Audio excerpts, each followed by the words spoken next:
Hello everyone. This is lecture 6 of Economy PT 365 2024.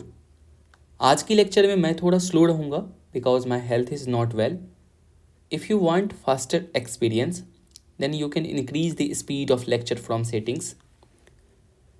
बात करते हैं आज के लेक्चर की.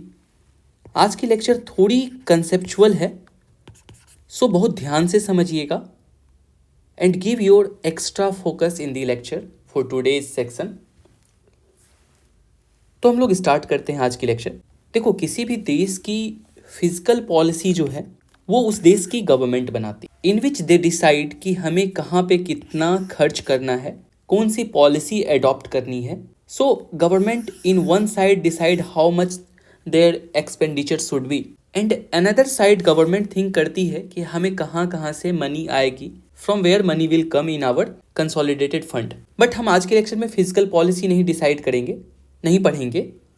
We will discuss monetary policy of our country. और किसी भी देश की मॉनेटरी पॉलिसी, दैट इज मौद्रिक नीति, उस देश की सेंट्रल बैंक बनाती है. और सेंट्रल बैंक का मेजर ये वर्क होता है कि अपनी इकोनॉमी को बैलेंस करके रखे, how to balance the economy. और इकोनॉमी को बैलेंस करने के लिए सेंट्रल बैंक कई तरह की टूल्स का इस्तेमाल करती है. हमारे देश में सेंट्रल बैंक आरबीआई है, that is reserve bank of India. Reserve bank of India कई तरह की टूल्स का इस्तेमाल करती है to balance the economy. Like some of the tools: bank rate, repo rate, MSF that is marginal standing facility, reverse repo, SDF, CRR, SLR, open market operation और many other policies. इनमें से एक tools हैं जो कि normally आप जब पढ़ाई करते हैं तो नॉर्मली ना तो बुक में डिस्कस होता है और ना ही हमें टीचर्स इसके बारे में बताते हैं, बिकॉज ये यूजुअली यूज़ नहीं होता है. That is known as ICRR, जो कि अभी करंट अफेयर्स में है. That is known as incremental cash reserve ratio. ये रेयरली कभी कभी सेंट्रल बैंक यूज करता है इस पॉलिसी को, जिसके बारे में ये पूरी की आर्टिकल है. हम लोग समझेंगे इसी डिटेल से क्या होता है आईसीआरआर. सो फर्स्ट आर्टिकल तो हमें ये समझना है. नेक्स्ट आर्टिकल जो है वो इसलिए न्यूज़ में है क्योंकि आरबीआई के पास कुछ सरप्लस फंड है. सरप्लस फंड क्यों आरबीआई के पास है? तो आरबीआई को कुछ इनकम होती है every year, because RBI maintain balance sheet जिसमें कुछ लायबिलिटी होती है और कुछ एसेट्स होती है. और इसको मैनेजमेंट करने में जो बेनिफिट होता है, जो इनकम होता है आरबीआई को, because RBI is a central bank, that is centralized bank, और RBI is a part of government. So RBI surplus fund को जो है गवर्नमेंट को रिटर्न कर देती है, गवर्नमेंट को दे देती है. एंड इसमें बहुत बड़ा जंप आया है, काफ़ी इंक्रीज हुआ है आफ्टर 2014. क्यों हुआ है इंक्रीज, इसे हम लोग समझेंगे. नेक्स्ट आर्टिकल उसके बाद है लिबोर के बारे में.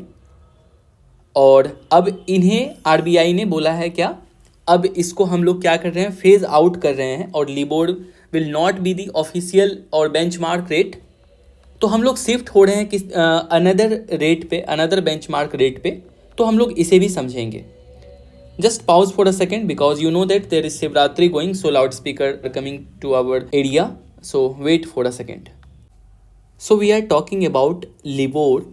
देखो, कुछ इशूज़ पाई गई है अबाउट LIBOR, जिसकी वजह से different central bank of world ने डिसाइड किया है कि अब हम लोग LIBOR को बेंचमार्क रेट नहीं मानेंगे and we will phase out LIBOR and find some another benchmark rate. हम लोग समझेंगे इसी डिटेल में क्या प्रॉब्लम आई है. फिलहाल हम लोग स्टार्ट करते हैं अपनी डिस्कशन को from the first article. That is why RBI introduced right now ICRR. क्या ज़रूरत पड़ी आरबीआई को? यू नो, गवर्नमेंट ने अगेन डिमोनेटाइजेशन किया, जिसमें गवर्नमेंट ने कहा कि जिनके जिनके पास भी 2000 का नोट है उसे आप अपने बैंक में डिपॉजिट कर दीजिए. यदि आपको ज़रूरत है तो उसके बदले में कैश ले लीजिए और कीप इट विथ बैंक. और इसकी वजह से क्या हुआ कि आरबीआई के पास बहुत सारा अमाउंट जो है सरप्लस में इंक्रीज हो गया ड्यू टू 2000 नोट. जितना नॉर्मली बैंक के पास जितना पैसा रहता है उससे ज़्यादा पैसा बैंक के पास देखने को मिला. ये फाइंडिंग्स आई. जिसकी वजह से आरबीआई ने न्यू गाइडलाइन प्रेजेंट किया, जिसमें उन्होंने कहा कि आपके पास अर्लियर जितना भी पैसा था, what ever you have NDTL earlier, और जितना इंक्रीज हुआ आपके पास, सो इंक्रीज वाले अमाउंट में क्या करना होगा आपको, एक्स्ट्रा जो है आईसीआरआर देना होगा, that is incremental cash reserve ratio, और नेट इंक्रीज अमाउंट पे आपको सीआरआर लगेगा। अब यहाँ पे 2-3 बातें समझने वाली बात है। This is the part of our magazine. यहाँ पे एक तो NDTL, second one is CRR, third one is ICRR. यदि मैं सिर्फ इसी पार्ट को एक्सप्लेन करूँ तो हो सकता है सर्टेन परसेंटेज ऑफ स्टूडेंट समझ जाएंगे इजीली, बट हो सकता है कुछ लोगों को ये भी बात ना समझ में आए कि ये एनडीटीएल क्या होता है एंड व्हाट इज सीआरआर। तो मैं अभी 5 to 10 मिनट्स आपसे लूँगा। यदि आपको आती है so you can skip that part, if you don't know then keep watching. So normally एक बैंक कैसे परफॉर्म करता है, तो बैंक की जो बैलेंस शीट होती है उसमें one side is known as liability and another side is known as asset. Liability side वो मिलियंस ऑफ डिपॉजिटर्स होते हैं जो बैंक के साथ अकाउंट ओपन करते हैं। हम लोग जैसे मिलियंस ऑफ पीपल बैंक के साथ अकाउंट ओपन करते हैं और कुछ अमाउंट बैंक के साथ डिपॉजिट करते हैं, और सेम अमाउंट को बैंक क्या करता है, किसी बिजनेसमैन को ये अमाउंट जो है लोन पे दे दिया, और इसी बीच में से बैंक प्रॉफिट अर्न करता है। प्रॉफिट अर्न करने का सिंपल सा तरीका है क्या, हम लोगों को जो बैंक हम लोग जो डिपॉजिट करते हैं बैंक के साथ, उसमें रिटर्न नॉर्मली मान लो 5% के आसपास वो हमें देती है, इससे भी कम होता है। और जब वो बिजनेसमैन को लोन देता है तो उस पर रिटर्न वो जो है 8% के इंटरेस्ट पे उन्हें मनी देता है, और इसमें 3% का जो बेनिफिट हुआ that is the earning of any bank, और इसी से बैंक परफॉर्म करती है। डिपॉजिटर्स की मनी, हम लोगों की मनी बैंक के लिए लायबिलिटी क्यों है? लायबिलिटी मतलब बोझ, क्योंकि एट द एंड मनी ये जो है हम लोगों को बैंक को वापस करना है, सो इसके लिए ये लायबिलिटी है। और जो इन्होंने बोरोवर्स को लोन पे अमाउंट दिया है वो उसके लिए एसेट है, क्योंकि ये पर्सन किसी एक दिन जो है बैंक को मनी देगा। ये नॉर्मल फंक्शन है। हमें यहाँ से समझने के लिए बस एक पॉइंट यहाँ पे ये है, ये डिपॉजिटर्स कितने तरह के होते हैं। हम लोग जो बैंक के साथ अकाउंट ओपन करते हैं सबका अकाउंट किस तरीके का होता है। मोस्ट पीपल का अकाउंट बैंक के साथ जो होता है उसको कहते हैं सेविंग अकाउंट। कुछ लोगों का करंट अकाउंट होता है, जैसे जो बिजनेसमैन है जिसको डेली अमाउंट, मान लो आप जब सेविंग अकाउंट बैंक के साथ ओपन करते हो तो आपको डे का लिमिट होता है, एक दिन में आप सपोज दैट 10,000 से अधिक नहीं निकाल सकते हो। बट करंट अकाउंट वाले के लिए कोई लिमिट नहीं है, तो वो इसलिए जो बिजनेसमैन होते हैं वो करंट अकाउंट ओपन करते हैं। कुछ लोग होते हैं जो फिक्स डिपॉजिट रख देते हैं कि मान लो बेटी का शादी करना है तो हम कुछ अमाउंट फिक्स एफडी करवा दिया बैंक के साथ, आफ्टर द पार्टिकुलर एंड हम लोग उसे निकालेंगे। एफडी का ही छोटा भाई होता है RD, that is recurring deposit, जिसमें कि आप बैंक को ये बोलते हो हर मंथ क्या करना, मान लो मेरे अकाउंट से 500 डिडक्ट कर लेना और इससे जमा करते जाना, और कुछ सालों के बाद ये मनी एक मोटा रकम हो जाता है जो कि आप निकाल सकते हो और कुछ काम कर सकते हो। कुछ लोग गोल्ड डिपॉजिट रखते हैं बैंक के साथ। तो ये मेजरली 5 टाइप्स ऑफ डिपॉजिट्स होता है बैंक के पास। इसमें से जो सेविंग अकाउंट और करंट अकाउंट है इसे हम लोग बोलते हैं डिमांड डिपॉजिट। क्यों डिमांड? क्योंकि जो डिपॉजिटर्स जो सेविंग अकाउंट और करंट अकाउंट में रखता है वो कभी भी मनी को जाके एटीएम से निकाल सकता है और अपना काम कर सकता है। बट आप देख रहे हैं जो एफडी है या आरडी या गोल्ड डिपॉजिट है, एफडी जनरली क्यों करवाते हैं लोग? लॉन्ग टर्म के लिए, दैट इज़ वो एक पार्टिकुलर टाइम के बाद निकालेंगे, इसीलिए इसको बोलते हैं टाइम डिपॉजिट, और सेविंग एंड करंट अकाउंट को बोलते हैं डिमांड डिपॉजिट। दोनों वर्ड को यदि आप जोड़ते हैं that is demand deposit and time deposit, तो इसको बोलते हैं net demand and time liabilities, और इसी का शॉर्ट फॉर्म होता है एनडीटीएल। देखो यहाँ पे this is demand deposit, this is time deposit, और जब आप इस दोनों को जोड़ देते हो that is NDTL, net demand and time liability, NDTL हुआ। ये कैलकुलेट एक नॉर्मल सा एग्जांपल लेते हैं, एक बैंक में कितना मनी कैसे जमा हो रहा है, और उससे हम लोग एनडीटीएल टोटल कितना होगा वो समझेंगे। सेविंग अकाउंट से समझो बैंक में टोटल पीपल ने 100 रुपये जमा किया, करंट अकाउंट से 500, एफडी किसी ने 100 का किया, टोटल हम बात कर रहे हैं, समझ रहे हैं एग्जाम्पल से, आरडी 100 रुपीज़ की है और 200 की अदर डिपॉजिट है जिसमें गोल्ड डिपॉजिट भी होगी। टोटल मनी को जब आप जोड़ते हैं तो एसबीआई के पास 1000 रुपये जाता है और इस 1000 को बोलेंगे अभी TDTL, that is total demand and time liabilities. अभी ये नेट नहीं हुआ है। बैंक क्या करता है, कुछ मनी को जो है किसी अदर बैंक में जमा रख देता है सो दैट कि बैंक को कभी इमरजेंसी में मनी ज़रूरत पड़े, जब ये डिपॉजिटर्स को तुरंत देना पड़े बहुत ज़्यादा अमाउंट, तो वो मनी किसी अनदर बैंक से वो ले ले। तो इस केस में एसबीआई ने क्या किया, अपना 50 रुपीज़ को है किसी और बैंक में, एज फॉर एग्जाम्पल पीएनबी में 50 रुपये उसने जमा करवा दिया है। अब कितना पास उसके पास नेट अमाउंट बचा, दैट इज 950 रुपीज़। इस अमाउंट को ही बोलते हैं NDTL, that is net demand and time liabilities. इसका फार्मूला इकोनॉमिक्स के बुक में दिया रहता है, TDTL that is total demand and time liabilities plus other deposit minus banks deposit in other bank. इस बैंक की अदर डिपॉजिट को minus कर दो, बस सिंपल सी बात है, आपके पास एनडीटीएल निकल जाएगा। अब एनडीटीएल बैंक के पास कितना है, एसबीआई के पास 950 रुपीज़। तो क्या ये 950 का 950 रुपीज़ ये लोन में दे देगा? आरबीआई ने बोला मत, नहीं ऐसा नहीं करना है बाबू, क्योंकि हो सकता है यदि प्रॉब्लम आएगी तो तुम्हें अपने जो डिपॉजिटर्स हैं उसको मनी कभी ज़रूरत पड़ जाएगी। तो ऐसे केस में आरबीआई गाइडलाइन देता है बैंक को कि सुनो, तुमको क्या करना है, अपने एनडीटीएल का 18% सेल्फ अकाउंट में रखो। S4 हमेशा आपको याद रखना है, S4 सेल्फ होता है, बट यहाँ पे S का वो मीनिंग नहीं है, यहाँ पे S का मतलब है स्टेटरी लिक्विडिटी रेशियो, बट आपको समझना है S4 सेल्फ मतलब खुद के पास जो है 18% अपने एनडीटीएल का पैसा रख लो, और 18% जब आप 950 का निकालते हैं तो ये होता है 171 रुपीज़। ये 171 रुपीज़ बैंक अपने बॉक्स में, अपने तिजोरी में अपने छुपा के रख देगा, ताकि कभी ज़रूरत पड़े तो रखेंगे। अब बोला बैंक क्या, अब हम रिमेनिंग अमाउंट लोन पे दे सकते हैं? आरबीआई ने बोला नहीं, ऐसा नहीं करना है, कुछ और सुनो। उसको बोला क्या, 4.5% अमाउंट जो है ये as a CRR that is cash reserve ratio मेरे पास रखो। तो बैंक ने बोला आपको क्यों दे? तो आरबीआई कहता है जब तुम्हें कभी क्राइसिस होगी, जब तुम्हें बिल्कुल अर्जेंट मनी की नीड होगी, तब तुम किसके पास मनी लेने जाओगे? मेरे पास ही आना पड़ेगा। इसीलिए तुम मेरे पास जब तक ये पैसा नहीं रखोगे तो तुमको हम इमरजेंसी के समय में लोन नहीं देंगे। ये इमरजेंसी कब पड़ता है? कुछ समय पहले आपने सुना था कि कोई एक येस बैंक है, वो एक र्यूमर फैला क्या, येस बैंक दिवालिया होने वाला है, वो कंप्लीट ख़त्म होने वाला है।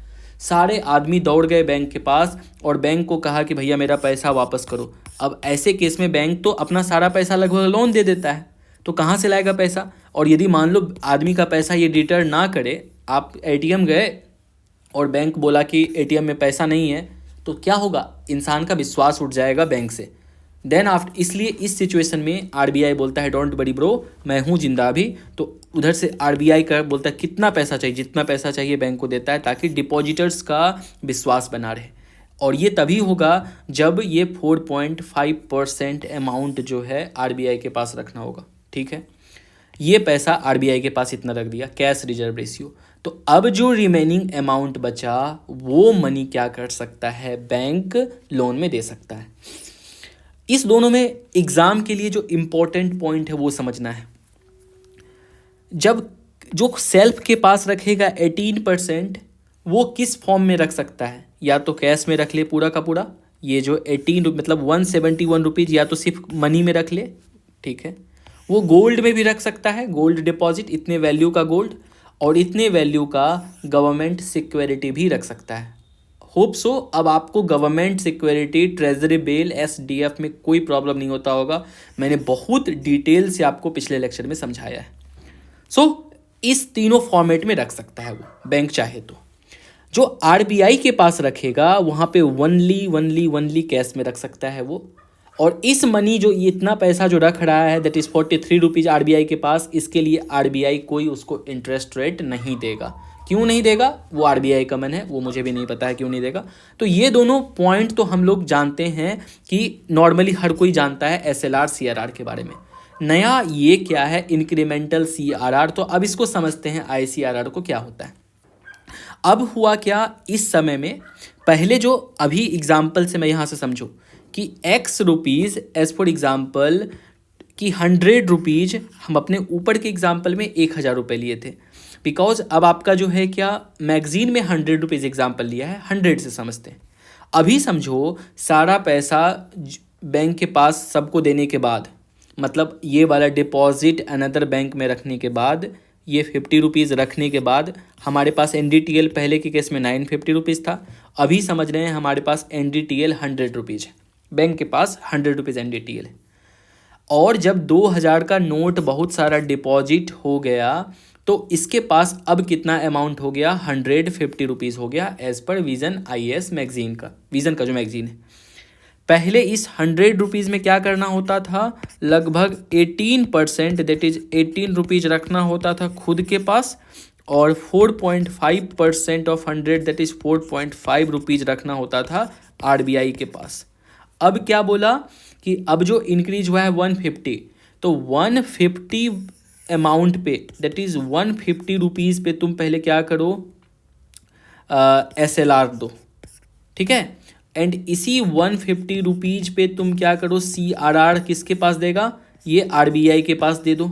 RBI के पास 150 रुपीज़ पे देना है, बिल्कुल ध्यान से इसको समझिएगा क्योंकि अमाउंट उतना इंक्रीज हुआ है। बट बोला क्या, ये मनी जो 2000 का नोट अभी जो इंसान ने जमा किया है, हो सकता है तुरंत ही वो वापस मांगे, तो फिर क्या करेगा क्राइसिस सिचुएशन में। तो इस जो एक्स्ट्रा अमाउंट तुम्हारे पास आया है 50 rupees due to recent deposit of 2000 note, तो इस 50 रुपीज़ में तुम्हें देना होगा 10% ICRR that is incremental cash reserve ratio. पूरी की पूरी बात सिंपल सी बात है, इतना घुमा फिरा के करने की ज़रूरत नहीं है। मैं आपको यदि एक लाइन में फिर से बताऊं, सिंपल सी कहानी क्या हुआ है।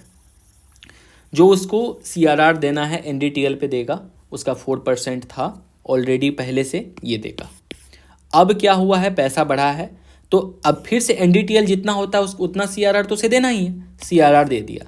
RBI का सिंपल मन था कि मुझे तुम ICRR भी दो, इंक्रीमेंटल कैश रिजर्व रेशियो, वो 10% 50 रुपीज़ पे जो इंक्रीज अमाउंट पे है उस पे दे दिया, बात खत्म है। इतनी ही बातें जो है पूरी की पूरी ये मैगजीन बात कर रही है फर्स्ट आर्टिकल में कि reserve bank of India used ICRR to absorb surplus liquidity, bank में जो एक्स्ट्रा लिक्विडिटी हुआ है।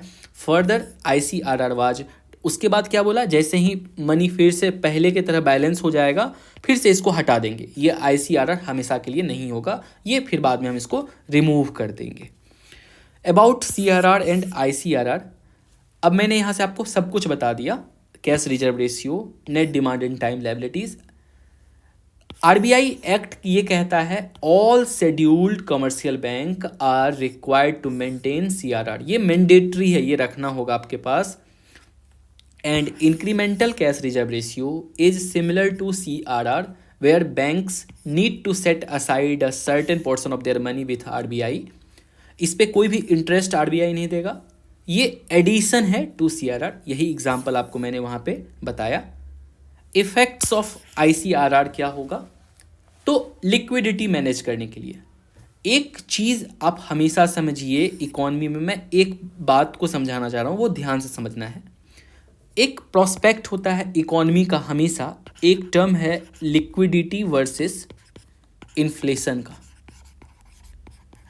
जब भी मार्केट में बहुत ज़्यादा रुपीज़ होगा, बहुत ज़्यादा मनी होगा, मनी सबके हाथों में होगा, तो इससे क्या देखा जाता है, इकॉनमी में इन्फ्लेशन बढ़ता है, दैट इज़ महंगाई बढ़ती है। और इस महंगाई को कम करने का रीज़न है कि सिंपल है, ये लिक्विडिटी को क्या करो, जितना कैश यदि मार्केट में अधिक है इस कैश को कम करो। एक छोटा सा एग्जाम्पल से ये समझो कि कैसे वर्क करता है ये इन्फ्लेशन वाला। मेरे पास एक एग्जाम्पल है, इन्फ्लेशन के टॉपिक में हम लोग इसे समझते हैं कि पहले सोचो एक इंसान है, उसके पास 10 रुपये है और वो डेली जाता है कैफ़े, कॉफ़ी पी के आ जाता है। अब क्या हुआ कि कुछ 2 पर्सन और है जिसको मान लो मनरेगा में जॉब मिला, अब उसके पास भी अपने पास क्या क्या कितना आ गया, 20 रुपीज़ दोनों के पैकेट में आ गया। अब इन दोनों ने भी सोचा क्या कि हम दोनों भी क्या करते हैं, चाय पीने चलते हैं। अब जब चाय वाले के पास क्या देखा, तो वहाँ पे डिमांड काफ़ी बढ़ गया था। चाय वाले सोचा अब तो मेरे पास 3 कस्टमर है, क्यों ना हम इस चाय का कप का दाम 10 से इंक्रीज करके 15 रुपीज़ कर दे। तो जब भी इकोनॉमी में सरप्लस अमाउंट होती है तो there is a inflationary tendency होती है। तो अब आपके मन में 1000 क्वेश्चन और चल रहा होगा, तो यहाँ पे प्रोडक्शन बढ़ जाए और तो और दुकान खुल जाए, कंपटीशन, तो वो तब हो सकता है कि जितना डिमांड साइड बढ़ रहा है उतना ही प्रोडक्शन बढ़े, तब तो इकोनॉमी को प्रॉब्लम ही नहीं है। इकोनॉमी बस एक ही रूल से चलती है, that is demand and supply. यदि ये दोनों इक्वल हो, डिमांड एंड सप्लाई, तो कोई इन्फ्लेशन ही नहीं होगा। जब भी इसमें मिसमैच होगा डिमांड एंड सप्लाई में, तो आइदर महंगाई होगा या फिर जो है मुद्रास्फीति होगा, डिफ्लेशन होगा। सो ये बातें थी। तो इसी चीज़ को, तो एक्स्ट्रा लिक्विडिटी बैंक के पास आ गई थी। एक्स्ट्रा लिक्विडिटी अब जब बैंक के पास आएगा तो इन्फ्लेशन कैसे आएगा। बैंक के पास अभी क्या हुआ, हमने एग्जाम्पल में देखा कि बैंक के पास जो है ज़्यादा क्या हुआ, ड्यू टू 2000 नोट की वजह से इसका जो है NDTL इंक्रीज हो गया, 100 से होकर 150 हो गया NDTL। तो अब यदि इसके पास अधिक अमाउंट है तो ये अधिक अमाउंट लोन में देगा पीपल को, और जब अधिक अमाउंट लोन में देगा तो इकोनॉमी में मनी क्या हुआ, बहुत ज़्यादा आ गया। हो सकता है ये मनी किसी बिजनेसमैन को मिलेगा, ये बिजनेसमैन कोई घर बनाएगा, घर में लेबर काम करेगा, लेबर के हाथ में पैसा आया, पैसा हुआ तो वो चाय पीने जाएगा, इन्फ्लेशन आ जाएगा। हो सकता है ये लोन आपको दिया, आप इसे खर्च करेंगे, आपकी डिमांड बढ़ेगी, सो अगेन इन्फ्लेशन आएगा। तो सिंपल सी बात है इकोनॉमी की, सिंपल, यदि आपको इन्फ्लेशन कंट्रोल करना है तो आप एक्स्ट्रा सरप्लस लिक्विडिटी को कम कीजिए। सो RBI ने इसलिए बोला ICRR में अब हमको 10% और पैसा चाहिए। सो ये था तो मेजर पॉइंट, इन्फ्लेशन को कंट्रोल करने के लिए जो इंक्रीज लिक्विडिटी था विदड्रॉवल ऑफ 2000 नोट की वजह से, वो कम करने के लिए, और कुछ इसमें इम्पॉर्टेंट पॉइंट नहीं है, सिंपल सी बात है, कंट्रोल इन्फ्लेशन के लिए ये सब पॉइंट हमने किया। अब यहाँ पे वेट अ सेकेंड, आप लोग, अब मैं यहाँ पे 2-3 पॉइंट और मैं एक्सप्लेन करूँगा। एक इज़ व्हाट इज़ SDF, एक न्यू ये टूल्स है, RBI ने रिसेंटली इसे लॉन्च किया।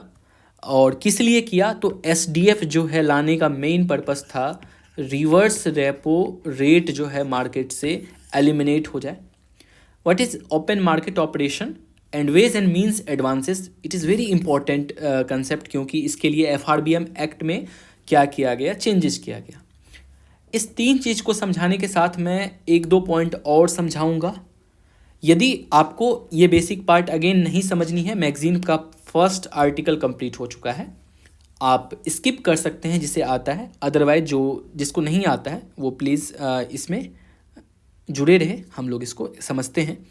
अब कुछ एक्स्ट्रा पॉइंट हम लोग समझेंगे जो कि प्रीलिम्स के लिए काफ़ी इंपॉर्टेंट है। इस सेक्शन से हम इकोनॉमी में RBI 3 चीज़ को बहुत ज़्यादा ही कंट्रोल करती है। One is bank rate, repo rate, MSF, reverse repo and another SDF, चारों आपस में रिलेटेड है, इसको समझते हैं। अब क्या होता है, हमेशा बैंक को जो है, कॉमर्शियल बैंक को RBI से कुछ मनी की ज़रूरत होती है। ऑलवेज जब भी RBI से मनी लेंडिंग लेना होता है, उसके लिए 3 टूल्स का इस्तेमाल किया जाता है। One is bank rate, another one is repo rate and third one is MSF, that is marginal standing facility. तीनों का बस सिंपल काम है, RBI से कर्जा ले रहा है कौन, बैंक ले रहा है, RBI से लोन ले रहा है, बैंक ले रहा है। तो तीनों डिफरेंट क्यों है, तो तीनों का टर्म अलग है। बैंक रेट हमेशा होता है लॉन्ग टर्म के लिए, रेपो रेट होता है शॉर्ट टर्म के लिए, जनरली 1 to 14 डेज के लिए होता है रेपो रेट, और MSF शॉर्ट टर्म लोन होता है, जनरली ये 1 डेज के लिए लिया जाता है RBI से। अब यदि डेट अलग है तो इंटरेस्ट रेट अलग होगा। इसमें जिसको पॉलिसी रेट कहते हैं उसे कहते हैं रेपो रेट को। That is the question from previous year की पॉलिसी रेट किसे कहते हैं, सो रेपो रेट को पॉलिसी रेट कहते हैं। RBI का मेजर ध्यान होता है कि हम रेपो रेट को कितना रखें जिससे कि मार्केट बैलेंस रहे, इकोनॉमी बैलेंस रहे। रेपो रेट का इंटरेस्ट रेट प्रेजेंट में है 4%, और MSF के लिए RBI कहता है जितना रेपो रेट है उससे X% ज़्यादा हम लेंगे, और ये x% की वैल्यू है 0.25% एक्स्ट्रा देना होगा रेपो रेट से, दैट इज 4.25% अभी MSF है। And third one is bank rate भी सेम है, रेपो रेट से x% ज़्यादा, दैट इज 0.25%। फिर से ओवरऑल क्या बात किया हमने, बैंक को RBI से मनी लेना है, उसके पास 3 कॉरिडोर है, एक long term, short term and 1 day के लिए। इसमें से इंटरेस्ट डिसाइड होता है रेपो रेट से, रेपो रेट से अधिक इसमें भी है, रेपो रेट से अधिक इसमें भी है। सभी लोन में कुछ बैंक को गिरवी रखना होता है, गिरवी को इंग्लिश में कहते हैं कोलेट्रल, सुंदर सा शब्द है कोलेट्रल। और ये कोलेट्रल मतलब क्या, आप पहले क्या करो, कोलेट्रल को RBI को दो, तब RBI आपको लोन देगा। कोलेट्रल में क्या क्या रख सकते हो, again government security, treasury bill, SDL that is state development loan. तीनों को मैंने काफ़ी डिटेल से एक्सप्लेन किया है पिछले क्लास में। ये कोलेट्रल तीनों में रखना जरूरी है, इसमें भी, इसमें भी, इसमें भी।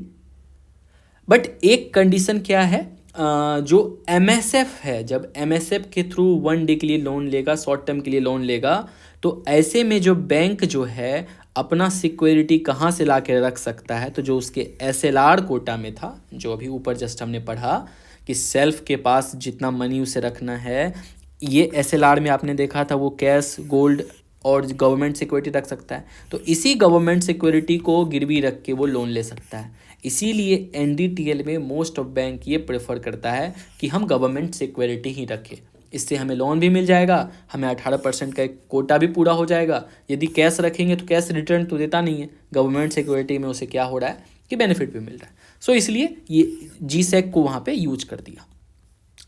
तो बट ये सिर्फ ऑप्शन है MSF में, रेपो रेट में कोलेट्रल देना है, मस्ट है, एंड बैंक रेट में भी कोलेट्रल देना मस्ट है। एक चीज़ और, रेपो रेट के थ्रू यदि RBI चाहे तो नॉन बैंक, यूनियन गवर्नमेंट, हाँ यहाँ पे यूनियन गवर्नमेंट और स्टेट गवर्नमेंट को भी लोन दे सकता है, वो बोरो कर सकता है यूजिंग रेपो रेट के मैकेनिज्म के थ्रू। अब यहाँ पे बैंक की जगह मान लो कोई स्टेट गवर्नमेंट कर दो, हो सकता है इसकी जगह एग्जांपल दे दो, कौन सा भी, पंजाब गवर्नमेंट है, Punjab government using repo loan ले सकता है। ये एक बात हुई। रेपो रेट को क्या कहा जाता है, पॉलिसी रेट कहा जाता है, और इसी को बेंचमार्क इंटरेस्ट रेट भी कहा जाता है। 2017 में सिर्फ सिंपल सा क्वेश्चन पूछा, what is benchmark interest rate, तो repo is called, also called benchmark interest rate, ये था एक क्वेश्चन। और ये डिसाइड कौन करता है, पहले एलोन RBI डिसाइड करता था what should be the benchmark rate, अब जो है ये MPC करता है, that is monetary policy committee. इससे भी क्वेश्चन था आई थिंक 2021 और 22 में, जिसमें से ये पूछा गया था कि मॉनेटरी पॉलिसी कमेटी में टोटल कितने मेंबर हैं, तो प्रेजेंटली टोटल इसमें 6 मेंबर होते हैं, 3 फ्रॉम RBI साइड और 3 फ्रॉम गवर्नमेंट के साइड। सेंट्रल गवर्नमेंट ये डिसाइड करता है टोटल उस कितना 3 मेंबर होगा, और 3 मेंबर RBI डिसाइड करता है, जिसमें कि RBI के गवर्नर खुद उसमें होते हैं, उसमें डिप्टी गवर्नर होते हैं। सो ये 6 पर्सन मिलके जो है क्या करते हैं, डिसाइड करते हैं कि ये बेंचमार्क रेट कितना होना चाहिए। सो इन टॉपिक को आप ध्यान से देख लीजिएगा। तो तीनों ये बातें थी। नेक्स्ट होता है एक रेपो, रिवर्स रेपो रेट, इसके जस्ट अपोजिट में रेपो का। जब आपने देखा कि रेपो रेट में बैंक मनी ले रहा है, तो रिवर्स में क्या होगा, RBI मनी लेगा।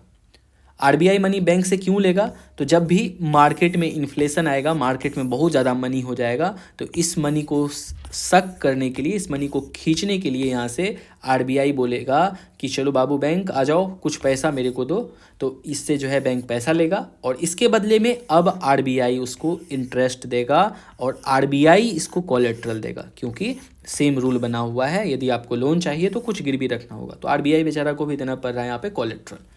रिवर्स रेपो रेट बट क्या होता है, हमेशा जो है रेपो रेट से कम होता है। अब यही सिंपल सी बात है ना, जब गरीब आदमी क्या होता है, बड़ी बिजनेसमैन को लोन देगा तो ज़्यादा इंटरेस्ट रेट लेगा, नॉट सॉरी उल्टा एग्जांपल मैंने बोल दिया। अमीर आदमी कोई है, मान लो मुंशी प्रेमचंद की कहानी आपने पढ़ा होगा, कोई रिच पर्सन है, ये रिच है, जब ये पुअर को लोन देगा तो ये अधिक इंटरेस्ट रेट, मान लो 10% इंटरेस्ट रेट लोन देगा। पुअर से पैसा लेगा, कभी इंटरेस्ट रेट बहुत कम देगा, बोलेगा जाओ तुम क्या पैसा दो, 5% दे दिया। सेम कहानी यहाँ पे है, बैंक गरीब आदमी है तो इसको कम इंटरेस्ट रेट देगा, तो रेपो रेट से कितना कम, 0.65 कम, that is 3.35% rate, interest rate इसे मिलता है। इस दोनों को बैलेंस करने के लिए जब रेपो रिवर्स रेपो को जो बैलेंस करते हैं, that is known as liquidity adjustment facility. It is a monetary policy tool used by RBI through which RBI या तो इंजेक्ट करेगा या एब्जॉर्ब करेगा liquidity in the banking system. जब उसे इंजेक्ट करना होगा रेपो के थ्रू मनी बैंक में बहुत सारा डाल देगा ताकि बैंक लोन दे, मनी मार्केट में आ जाए. जब उसे एब्जॉर्ब करना होगा तो रिवर्स रेपो इस्तेमाल करेगा और रिवर्स रेपो के थ्रू मनी आरबीआई के पास आ जाएगा. ये दो कंपोनेंट है that is known as liquidity adjustment facility RR and reverse repo. इससे मैनेज इन्फ्लेशन के लिए किया जाता है और बैंक का यदि शॉर्ट टर्म कैश का शॉर्टेज हो तो वो भी इसमें हो गया. अब बात करते हैं ये एसडीएफ क्या है, एसडीएफ का क्या जरूरत पड़ गया. SDF is known as standard deposit facility. कुछ नहीं, रिवर्स रेपो का ही पार्ट है. रिवर्स रेपो में देखो ऊपर का ये ग्राफ और ये ग्राफ दोनों सेम है. यहाँ पे मैंने क्या डिलीट किया है, कोलेट्रल वाला पार्ट जो है SDF में ओनली नहीं है. तो आरबीआई ने बोला कि हम तुमसे मनी लेंगे, फर्स्ट पॉइंट ओके. आरबीआई इसके बदले में इंटरेस्ट देगा ओके, बट बोला हम तुम्हें कोलेट्रल नहीं देंगे. तो बैंक बोला आपको हम मनी क्यों दे. कोलेट्रल बहुत इंपॉर्टेंट चीज़ है. जब भी आप कोलेट्रल मतलब गवर्नमेंट, कोलेट्रल मतलब क्या है, that is means government security. जब ये गवर्नमेंट सिक्योरिटी जिसके पास भी हो, चाहे आपके पास हो, कोई भी पर्सन के पास यदि ये गवर्नमेंट सिक्योरिटी है तो गवर्नमेंट सिक्योरिटी पे फिक्स्ड इंटरेस्ट रेट मिल रहा है. अब यदि बैंक को यहाँ पे एक तो इंटरेस्ट मिल रहा है, बहुत अच्छी बात है. यदि कोलेट्रल मिल रहा है तब और अच्छी बात है ना, बैंक को और इंटरेस्ट रेट मिल रहा है, बैंक मुनाफा में. अब यदि यहाँ पे आरबीआई बोले हम तुम्हें कोलेट्रल नहीं दे तो कोई क्यों मनी देगा आरबीआई को. तो बोला क्या, तब बैंक ने बोला मुझे क्या फ़ायदा है आपको इसमें एसडीएफ के थ्रू मनी देने में. बोला फ़ायदा है, हम तुमको यहीं पे रेट बढ़ा देते हैं, दैट इज़ इंटरेस्ट रेट को इंक्रीज कर देते हैं. तो रिवर्स रेपो रेट मान लो यदि 4% है तो आरबीआई ने कहा हम तुमको 5% इंटरेस्ट रेट देंगे, ये इंक्रीज किया. इसीलिए बहुत सारे एक्सपर्ट इकोनॉमिस्ट ये कहते हैं जब से गवर्नमेंट ने जो है एसडीएफ लाया, economist says that RBI made reverse repo rate irrelevant. मतलब अब रिवर्स रेपो रेट पे कोई भी बैंक जो है मनी आरबीआई को नहीं देगा, क्योंकि यहाँ पे इसको कम इंटरेस्ट रेट मिल रहा है, यहाँ पे आरबीआई ज़्यादा इंटरेस्ट रेट दे रहा है. ये सभी कुछ था about all the rates, reverse repo, repo, bank rate. So ये हमारा बेसिक पार्ट डन हुआ. आपको मैंने यहाँ पे एसडीएफ एक्सप्लेन कर दिया. Wait a second. हाँ, we have done SDF, we have done repo and reverse repo. Open market operation क्या होता है. ओपन मार्केट ऑपरेशन सिंपल सा है. इसमें आरबीआई क्या करता है, गवर्नमेंट सिक्योरिटी को सेल और परचेज करता है यहाँ पे भी. और मेन मकसद क्या होता है, इन्फ्लेशन को कंट्रोल करने का. गवर्नमेंट सिक्योरिटी को बेचता या खरीदता है. क्या होगा इससे इम्पैक्ट, इम्पैक्ट क्या होगा जब कभी, here it is RBI, wait a second, यहाँ पे आरबीआई है, यहाँ पे किसी को भी रख लो, आइदर इट इज़ बैंक और कॉमन पीपल, कोई भी हो. बैंक ही एक एग्जांपल रखते हैं. जब आरबीआई क्या करेगा, गवर्नमेंट सिक्योरिटी बेचेगा, सेल करेगा गवर्नमेंट सिक्योरिटी, तो इसके बदले में बैंक से पैसा लिया, तो क्या होगा इससे, मार्केट से मनी कम हुआ, तो इससे इन्फ्लेशन को कम किया जा सकता है. जब कभी आरबीआई गवर्नमेंट सिक्योरिटी बाय करेगा, ये बैंक है, बैंक से अब कौन, आरबीआई क्या कर रहा है, गवर्नमेंट सिक्योरिटी बाय कर रहा है, तो बैंक के पास मोर मनी जाएगा. मतलब मार्केट में जब भी मनी इंजेक्ट करना हो, मनी को इंक्रीज करना हो, मनी सप्लाई, तो आरबीआई सेल कर देगा, नॉट आरबीआई बाय करेगा गवर्नमेंट सिक्योरिटी. और जब मार्केट से मनी को कम करना हो तो ऐसे केस में आरबीआई क्या करेगा, गवर्नमेंट सिक्योरिटी बेचेगा. So this is known as open market operation. Ways and means advances का मतलब क्या होता है, स्टेट गवर्नमेंट और सेंट्रल गवर्नमेंट को आरबीआई क्या करता है, लोन प्रोवाइड करता है, लोन फैसिलिटी देता है. हमने आपको ऊपर बताया था कि लोन कोई भी ले सकता है, state government, central government at the repo rate. तो temporary loan facility central government और स्टेट गवर्नमेंट को देगा. बट इसमें थोड़ी कहानी है, थोड़ी झगड़ा है, थोड़ा लड़ाई है, समझते हैं. पहले क्या प्रोविज़न था, यदि गवर्नमेंट चाहे, सेंट्रल गवर्नमेंट चाहे, तो वो क्या करता था, हमने एक टर्म डिस्कस किया था पहले अबाउट फिजिकल डेफिसिट के बारे में। और फिजिकल डेफिसिट का मतलब हमने ये समझा था कि गवर्नमेंट का एक्सपेंडिचर बहुत ज़्यादा है, रेवेन्यू कम है। रेवेन्यू यदि 100 रुपये कमाता है गवर्नमेंट, 150 रुपये खर्च है गवर्नमेंट का, तो ये 50 रुपीज़ कहाँ से लाएगा? तो ये 50 रुपीज़ को कहते हैं फिजिकल, पहले बात तो डेफिसिट। और ये फिजिकल डेफिसिट जो है, इसके लिए गवर्नमेंट क्या करता है? लोन लेता है।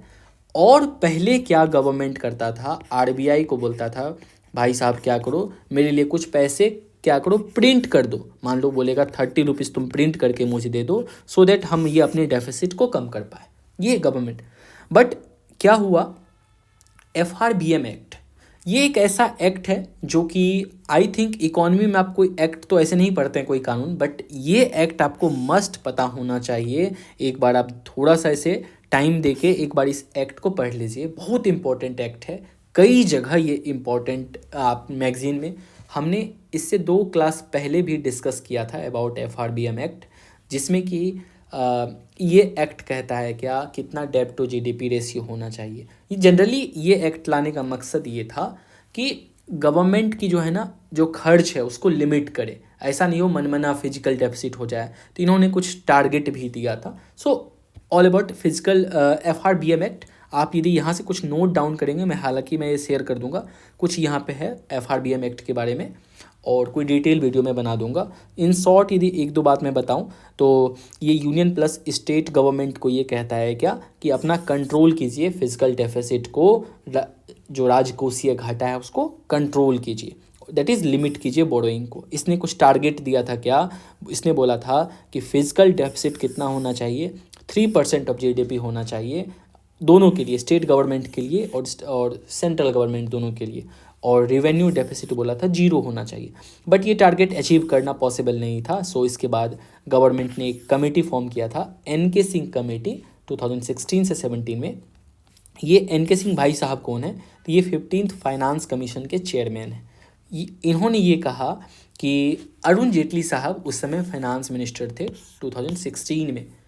इसने कहा कि FRBM एक्ट इतना रिजिड है ना कि ये अलाउ नहीं करता है, कोई रूम नहीं देता है कि यदि कोई क्राइसिस आ जाए तो उसमें कुछ गवर्नमेंट, अब जब क्राइसिस आएगा गवर्नमेंट का खर्च बढ़ेगा, बट FRBM एक्ट कहता है कि ओनली 3% ही आप ले सकते हो, 3% ऑफ GDP कर्ज ले सकते हो। सो इससे अरुण जेटली साहब ने नाराज़गी जताई और NK सिंह कमेटी ने रिकमेंडेशन दिया क्या, और इसी के रिकमेंडेशन पे गवर्नमेंट ने क्या किया, FRBM एक्ट को अमेंड किया। और उसमें बोला क्या, एक पार्ट जोड़ा escape clause, that is fiscal deficit में से जितना भी फिजिकल डेफिसिट गवर्नमेंट बजट में पेश करे, उससे वो जो है 0.5% स्केप कर सकता है, आगे पीछे जा सकता है। जब कोई क्लामिटीज़ हो, डिजास्टर हो, जैसे कोविड आ जाए, ऐसे समय में इंक्रीज कर सकता है।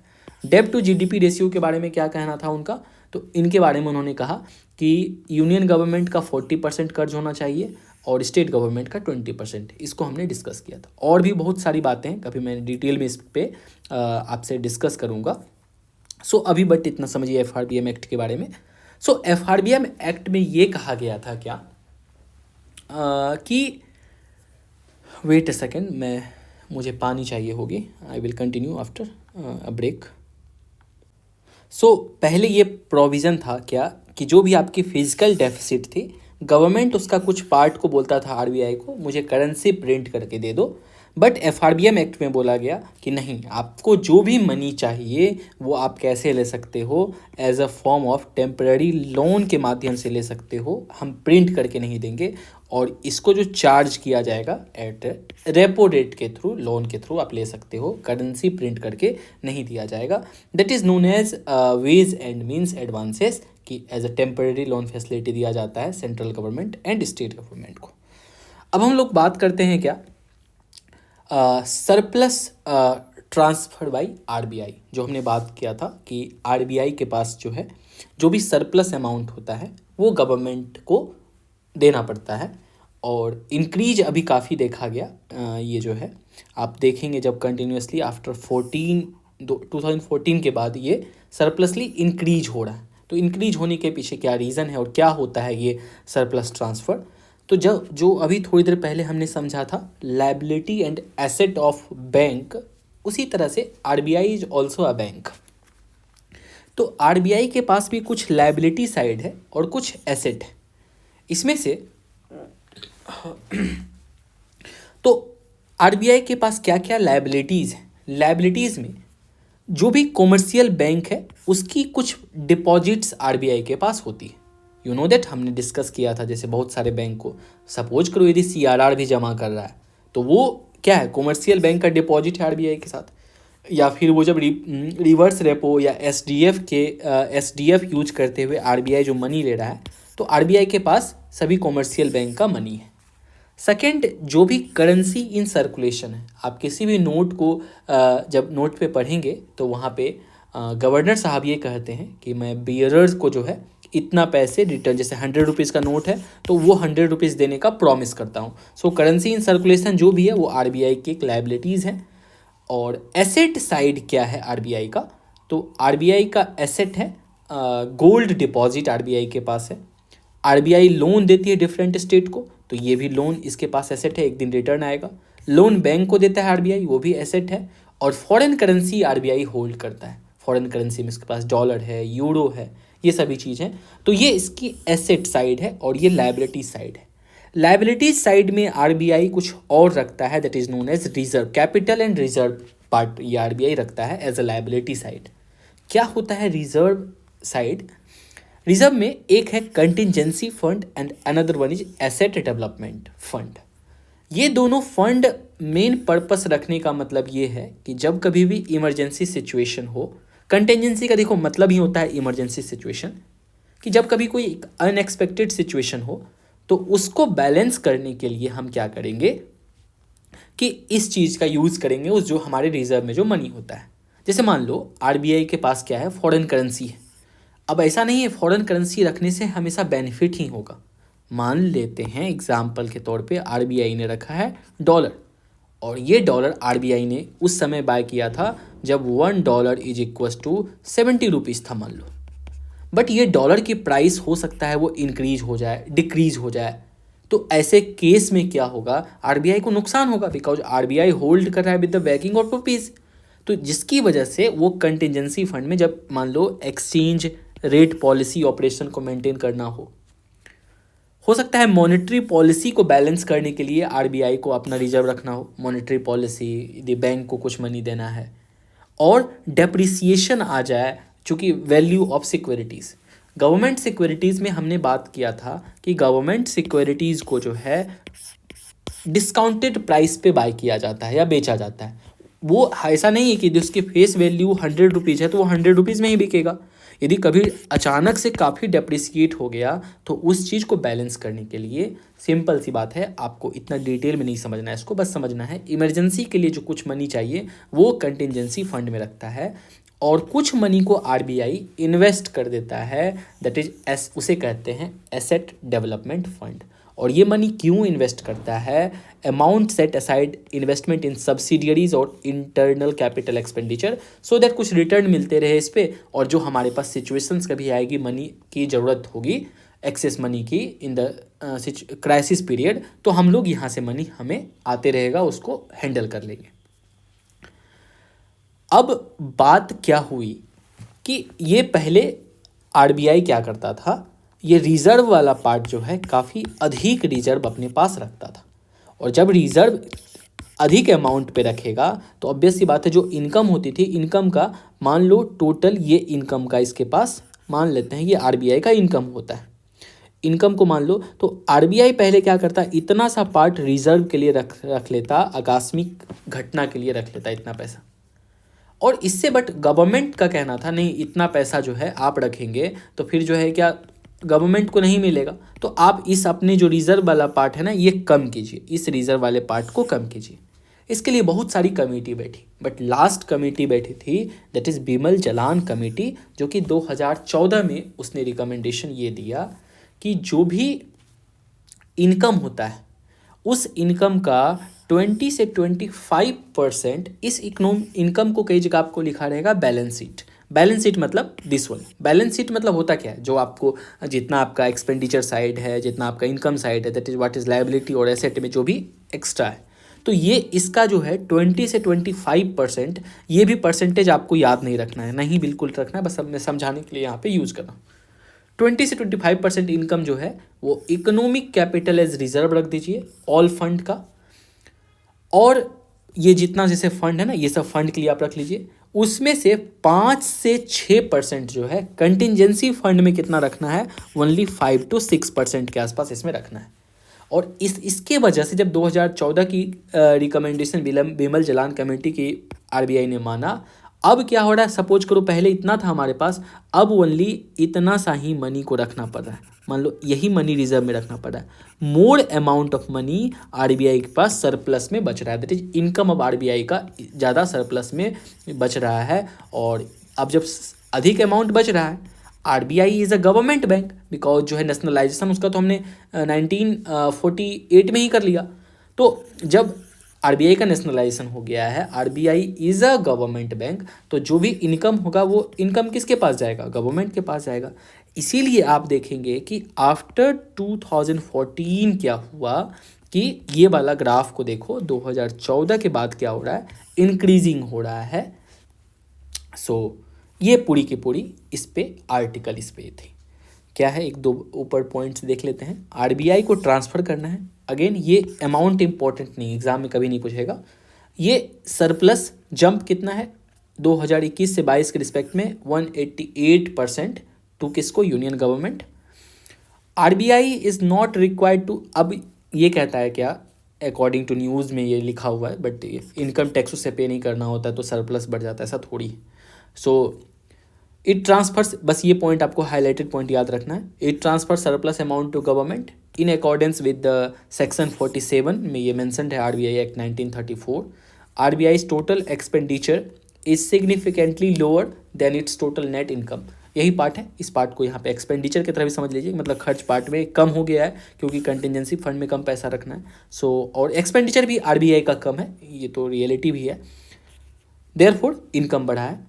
अर्लियर जो है ये वाला पॉइंट जो मैंने आपको एक्सप्लेन किया, contingency fund and asset development fund, तो अर्लियर कहता है RBI used to keep a major chunk of this surplus, major amount क्या करता था, सीएफ में रखता या एडीएफ में रखता। हाउएवर आफ्टर मेलगम कमेटी रिकमेंडेशन और लेटेस्ट उसके बाद था बिमल जलान कमेटी 2014 से 15 में, इसने कहा it transfers of surplus to government increase. इसकी वजह से क्या हुआ, गवर्नमेंट के पास अधिक सरप्लस जाने लगा। अब नेक्स्ट आर्टिकल की बात हम लोग करते हैं, that is about LIBOR. LIBOR क्या होता है, लिबोर जो है ये एक बेंचमार्क रेट है, बेंचमार्क रेट, और किसके बीच में ये रेट जनरली डिसाइड होता है, व्हेन टू बैंक है, मान लो बैंक 1 बैंक 2 आपस में मनी ले रहे हैं, तो आपस में जब मनी का ट्रांजैक्शन करेंगे तो इसके बीच में कितना % इंटरेस्ट रेट होना चाहिए। अब इस चीज़ को डिसाइड करने के लिए LIBOR, that is London inter bank offer rate जो है, that is here is LIBOR, London inter bank offer rate, ये एक रिपोर्ट, ये एक रेट बताता था पहले।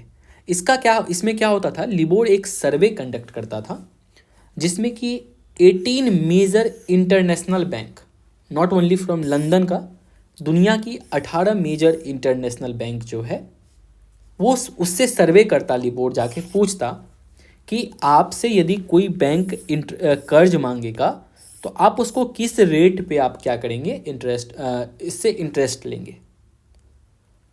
और उससे ये भी पूछता यदि कोई बैंक आपसे 1 दिन के लिए लेगा तो आपको उसको कितना % इंटरेस्ट उससे लेंगे, यदि 1 वीक के लिए लेगा तो कितना इंटरेस्ट पर लेंगे, या 1 ईयर के लिए, ये 3 सेक्शन में उससे पूछता था, या ग्रेटर देन 1 ईयर के लिए कितना होना चाहिए। और टोटल का जो एवरेज निकलता, उस एवरेज को ही कहते थे बेंचमार्क रेट। एक लाइन में लिबोर इंटरनेशनल बैंक का एक जो है उन सब से पूछ के एक सर्वे तैयार किया जाता कि इंटर बैंक इंटरेस्ट रेट कितना होना चाहिए, और जो सभी का 18 बैंक का जो एवरेज निकले that is known as benchmark rate, that is known as LIBOR. But बाद में पता चला इसमें, और इसी लिबोर को देखते हुए इंडिया ऑल्सो इंडिया में that is MIBOR, here it is MIBOR Mumbai inter bank offer rate यहाँ पे पब्लिश करते हैं हम लोग। This is Mrinal sir notes. इसमें देखो एक बार क्या क्या है इसमें काम की चीज़ें लिबोर के बारे में। London inter bank offer rate, average interest rate at which bank in London give short term loan to each other. Global bank decide करता था क्या, मैंने बताया टोटल 18 बैंक जो है सर्वे कंडक्ट करके। कंट्रोवर्सी क्या आया कि LIBOR methodology has become unreliable and fraud ridden in recent year. बताया कि अनरिलायबल है, कुछ फ्रॉड पाया गया। क्या फ्रॉड आया मैं भी बात करूंगा डिटेल में थोड़ा। सो यूके रेगुलेटरी ऑर्डर, यूके की जो रेगुलेटरी ऑर्डर थी उसने कहा कि हम अब लिबोर को स्टॉप कर रहे हैं बाय द एंड ऑफ 2021। ध्यान से ये डेट भी याद रखना, 2021 के बाद से लिबोर पे ये रेट को हम लोग नहीं फॉलो करेंगे। So accordingly financial intermediary across the world are changing their LIBOR based contract और एग्रीमेंट। जितना भी लिबोर बेस्ड एग्रीमेंट था उस चीज़ को बोला कि अब हम लोग दुनिया के डिफरेंट कंट्रीज़ ने बोला अब हम लोग लिबोर को नहीं मानेंगे। एक बात तो ये है किसी पे ये, चूंकि we all are independent and sovereign country, कोई नहीं कहता है कि आप लिबोर पे ही ट्रेड करो। जनरली हम लोग जब लिबोर एक, सबका ये मानना था लिबोर एक सर्वे कंडक्ट करती ही है और उसका काफ़ी जो है क्या एक सेटिस्फैक्ट्री बेंचमार्क रेट था, तो दुनिया उसको फॉलो करती थी। अब यदि किसी को मान लो इसमें थोड़ा चेंज करके फॉलो करना है, मान लो मीबोर का मन हुआ कि लिबोर ने बोला 5% इंटरेस्ट रेट पे करना है, तो मीबोर बोलेगा कि हम कितना करेंगे, लिबोर +1 पे। मतलब क्या, इंडिया में कोई बैंक आपस में मनी लेगा तो वो 6% पे करेगा, दैट इज लिबोर जितना होगा उससे 1% एक्स्ट्रा। कोई बोलेगा हमें से 1% कम। मतलब इसको मान लिया एक बेंचमार्क, कि किसी पे ये नहीं था जोर जबरदस्ती कि आपको मानना ही पड़ेगा। सो जब देखा कि लंदन भी, यूके भी इस चीज़ को अब बोल रहा है कि नहीं मानेंगे हम लोग, तो सब ने सोचा क्या हम लोग भी क्या करते हैं, इसको चेंज करते हैं। और हम लोग कहाँ मूव करते हैं अब, we move to other benchmark rate. और अदर बेंचमार्क रेट में क्या है, that is TONAR, SARON, SOFR, Sonia.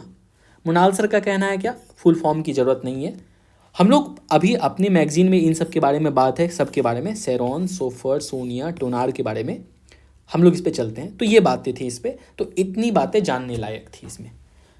Controversy क्या हुई, वेट अ सेकेंड, मुझे इसको, हाँ, कंट्रोवर्सी इशूज़ क्या हुई। एक तो लिबोर क्या कर रहा था, नंबर ऑफ बैंक इंक्रीज नहीं कर रहा था। जो 18 दुनिया, अब ऐसी बात है लाखों हजारों बैंक है, ओनली 18 से ही क्यों सर्वे कंडक्ट किया जाए। एक तो नंबर ऑफ बैंक फिक्स था, और ये 18 का 18 बैंक क्या कर रहा था, कोलैबोरेट कर ले रहा था ईच अदर से और मैनिपुलेट करता था रेट को। और सबसे बड़ा कहानी कहाँ हो रहा था, दैट इज, ये एक लाइन याद रखना है, व्हाट शुड बी। मतलब बैंक से पूछता कि आप किस रेट पे, यदि आपसे कोई लोन लेगा तो आप उसे जो है क्या, उससे कितना इंटरेस्ट रेट चार्ज करोगे। व्हाट शुड बी, आपके अकॉर्डिंग क्या होना चाहिए, ये नहीं कि आप कितना पे कर रहे हो या आपका पीछे का ट्रांजेक्शन कितना है। सो जब कभी भी इसकी वजह से क्या करता, बैंक मैनिपुलेट कर लेता, आपस में मिलके बोलता है हम, ये हो सकता है ये बोले कि हम कम ही रेट पे उसको देते, दे नहीं रहा है ना, इसे पूछ रहा है कितना होना चाहिए। तो जिसकी वजह से यहाँ पे प्रॉब्लम हो रहा था, नॉट बेस्ड ऑन कि एक्चुअली कितना है, ये कितना होना चाहिए, बस ये 18 बैंक से पूछ रहा था। इसके वजह से प्रॉब्लम आया और ब्रिटिश फिनेंशियल अथॉरिटी ने डिसाइड किया कि LIBOR is not a credible benchmark नहीं है for pricing a financial instrument that is loan, security, जो भी आप ट्रेड करते हो, बाय करते हो, सिंपल सी बात है। तो इसके बाद दुनिया की अलग अलग सेंट्रल बैंक ने भी अपने बैंक को एडवाइस किया कि मूव अवे फ्रॉम लिबोर, अब लिबोर से हम लोग आगे चलते हैं। और लिबोर से आगे चलेंगे तो हमारे पास अब न्यू क्या है, तो हम किसको फॉलो करेंगे, कौन सा बेंचमार्क रेट होगा। तो सम बेंचमार्क रेट हमारे पास है जो कि इसको हम लोग फॉलो कर सकते हैं। इस पे हम लोग आने से पहले थोड़ा देख लेते हैं और क्या बातें ऊपर रह गई मैगजीन में। सो न्यूज़ ये है कि रिजर्व बैंक ऑफ इंडिया ने इशू किया है advisory to bank and other RBI regulated entity, उससे कहा है asking them to steps to ensure a complete transition away, मतलब उससे हट जाना है फ्रॉम किससे, लिबोर से, London interbank offer rate. LIBOR and MIFOR will phase out, चूंकि मीफोर दैट इज ये भी उसी पे बेस्ड था, लिबोर पे बेस्ड था, तो इसको जब यही नहीं रहा तो ये भी नहीं रहेगा, इसको फेज आउट किया जाएगा। एंड ये वाली बात तो हमने ऊपर ही डिसाइड किया, ब्रिटिश फाइनेंशियल अथॉरिटी ने डिसाइड किया, ये फेज आउट किया जाएगा। लिबोर क्या है, लिबोर के बारे में हमने बात किया ऊपर कि ग्लोबल इंटरबैंक जो है लोन के बारे में है, इंटरबैंक बेंचमार्क रेट। इंडिया की transition scenario, RBI has established a system of, तो आरबीआई ने ये सिस्टम एस्टेब्लिश किया क्या कि एक alternative reference rate, that is ये है अल्टरनेटिव रेफरेंस रेट। अब यहाँ पे थोड़ा ध्यान से समझना है, मैंने एक बात किया था इससे पहले कि लिबोर क्या पूछता था 18 मेजर बैंक से, what should be the interest rate when you transact between two bank, तो कितना होना चाहिए। और ये जो अल्टरनेटिव्स है ये बात करता है, ये अल्टरनेटिव बात करता है based on average of previous day transaction rate, पिछले दिन कुछ बैंकों ने कितना रेट पे ट्रांजैक्शन किया और उसी का एवरेज जो होगा दैट इज ये अल्टरनेटिव्स फॉलो करेगा। इसमें से हम जब लिबोर बात करते थे, लिबोर में टोटल 18 बैंक से सर्वे कंडक्ट करते थे। यहाँ पे पार्टिकुलर सिंगल बैंक है, कुछ यूएस का है, यूरोप का है, जापान का है, चाइना का है, उसके रिफरेंस के थ्रू हम लोग रेट तय करेंगे, बेंचमार्क रेट। और ये जितना बेंचमार्क में हम लोग रेफरेंस अल्टरनेटिव्स है, ये सब जो बात करता है फॉर 1 डे बोरोइंग के बारे में, 1 डे, और इसी के बेसिस पे आप जो है डिसाइड कीजिए आगे क्या होना चाहिए। 2 बातें, इसमें से जितना भी है सब 1 डे है, दैट इज ओवरनाइट बोरोइंग, और प्रीवियस डे ट्रांजेक्शन के बेसिस पे ये बताता है इंटरेस्ट रेट कितना होना चाहिए।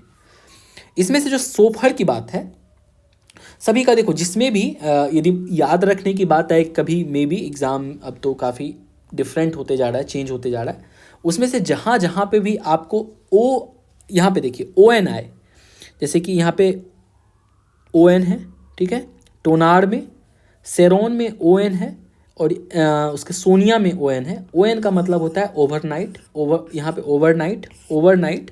अब सबका नेमिंग देखो कितना ईजी है, यहाँ पे सिंपल O है तो इसका भी मतलब ओवरनाइट है। अब सोफर का मतलब है secured overnight financing rate.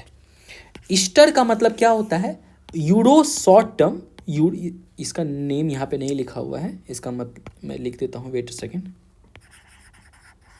Euro short term rate होता है। टोनार का मतलब होता है टोक्यो ओवरनाइट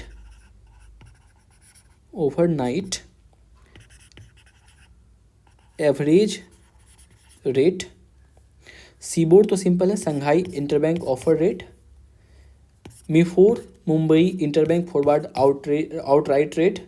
सेरोन का मतलब होता है स्विस, ये स्विट्जरलैंड का है, Swiss average overnight that is SARON. और सोनिया का मतलब होता है sterling overnight index average that is SONIA. ये सभी बात करता है क्या, मतलब 1 डे बोरोइंग, जस्ट पिछले दिन कितना हुआ है उसके बेसिस पे दुनिया की अलग अलग फिनेंशियल इंस्टीट्यूशन ये तय कर सकती है हमको कितना पे इंटरनल बैंक लोन तय करना होगा। और जब भी बात, इसमें से 2 टर्म एक याद रखना, हालांकि ये टर्म की ज़रूरत नहीं है मेरे अकॉर्डिंग, बट मे भी यदि ज़रूरत हो। एक वर्ड होता है सिक्योर्ड और एक होता है अनसिक्योर्ड। सिक्योर्ड का मतलब क्या होता है कि 2 बैंक है, मान लो this one is bank 1, this one is bank 2, आपस में ये ट्रांजेक्शन कर रहा है, तो ये मान लो इसको लोन दिया, इस लोन के बदले में यदि ये कुछ सिक्योरिटी दे रहा है तो इस तरह के लोन को क्या कहते हैं, सिक्योर्ड।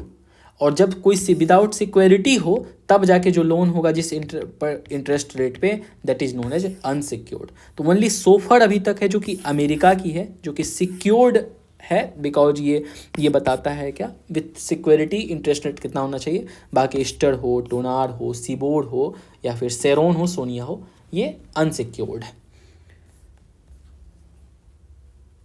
एंड इस पे एक इसके बारे में कुछ में भी ऑब्जेक्टिव बन सकता है, बन ही सकता है बिकॉज न्यूज़ में है। तो that is financial benchmark India private limited, क्या होता है FBIL। तो ये 2014 में बना।